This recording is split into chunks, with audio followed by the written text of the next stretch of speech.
Well, covering the trial for National Public Radio in the United States, Carrie Johnson, who joins us from Washington. Thank you for being with us here on France 24. You heard at the tail end of that report defiance on the part of the defendants. More broadly, what's been the reaction to these sentences in the U.S.? A very mixed reaction. Some people feel it took too long for justice to be meted out to these four defendants. Of course, it's been almost 8 years since this deadly incident in Nisour Square.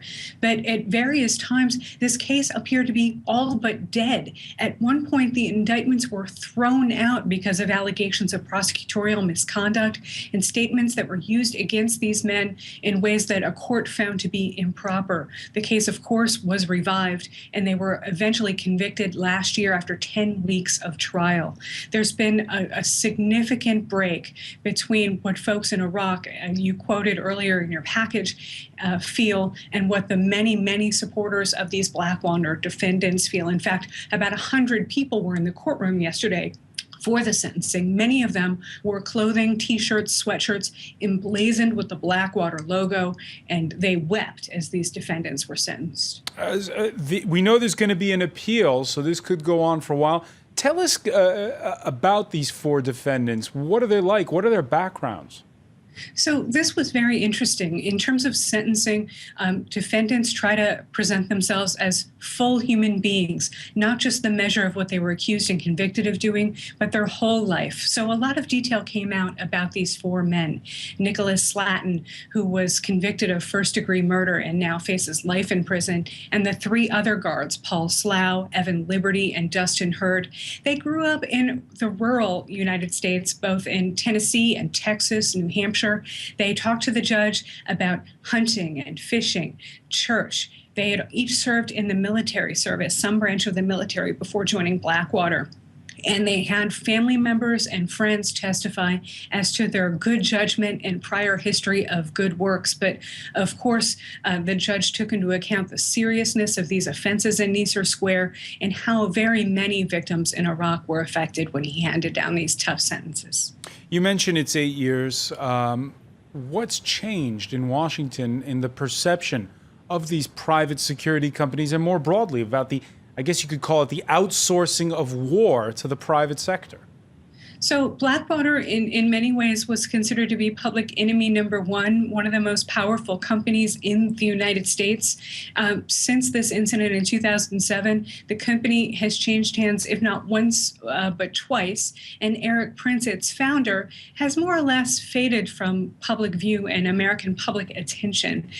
For a while, though, he was the subject of books and documentary films, and his company was known far and wide. In fact, so far and wide that the father of one of the 9-year-old victims killed in Nisour Square yesterday told the judge he had real questions about whether anybody from Blackwater would ever face justice in the United States because of how potent that company had been seen. Of course, since that time, the Congress has had a debate over military contracting. There are ongoing conversations in Congress now. And in fact, some senior senators have put forward a bill that would very clearly change the law to make it apply to contractors overseas, not just those working for the Pentagon, but also those working for the State Department, as these Blackwater guards did, because one of the main focuses of their forthcoming appeal will be an argument that the U.S. courts did not have jurisdiction over them because they were working for state and not the Defense Department. Working for state, not the Defense Department. You mentioned this idea to sort of rein in what's outsourced to the private sector, and yet we know that the defense budget as a whole is either going to be stagnant or go down over years to come. So can we expect more of this outsourcing? Well, on my beat, I cover the U.S. Justice Department for NPR. There's been a big debate ongoing over the last year in Congress over U.S. police agencies and how militarized they've become, how much military equipment they've got on loan from the Pentagon and the Department of Homeland Security and the Justice Department. I think even as we have that debate about U.S. law enforcement, it continues as well in terms of overseas and private contracting efforts. Continues overseas, but what's public opinion feel about it? Well, I've not done polls on this issue. I think that the issue of overseas contracting is not the matter of public attention. It doesn't draw as much attention, pro or con, as it did back in 2007, 2008, 2009. As President Obama had sought to wind down these wars, I think the attention of many Americans, at least the ones I'm in touch with, is more focused on actions inside the U.S. as opposed to overseas. All right, and just before we go, talk us through the appeals process. How is that going to work? So the defendants, up until the last minute in the weekend before the sentencing, had sought to have these convictions overturned. The judge very forcefully denied those motions yesterday. I'm told by the defense lawyers for these 4 former Blackwater guards they're going to try that one more time, and then they're going to take their case to the U.S. Appeals Court here in Washington, D.C., and potentially even onto the Supreme Court. They're going to focus on a few issues. One is that issue of whether the U.S. courts had jurisdiction over them because they work for state and not the Pentagon.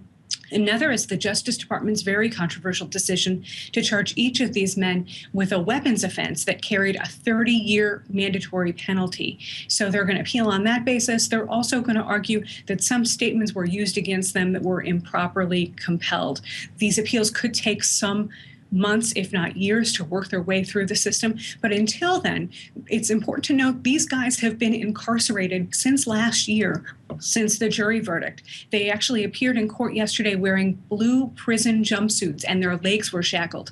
They went back to prison after the sentencing, and that's likely where they'll remain while their appeals work their way through the U.S. courts.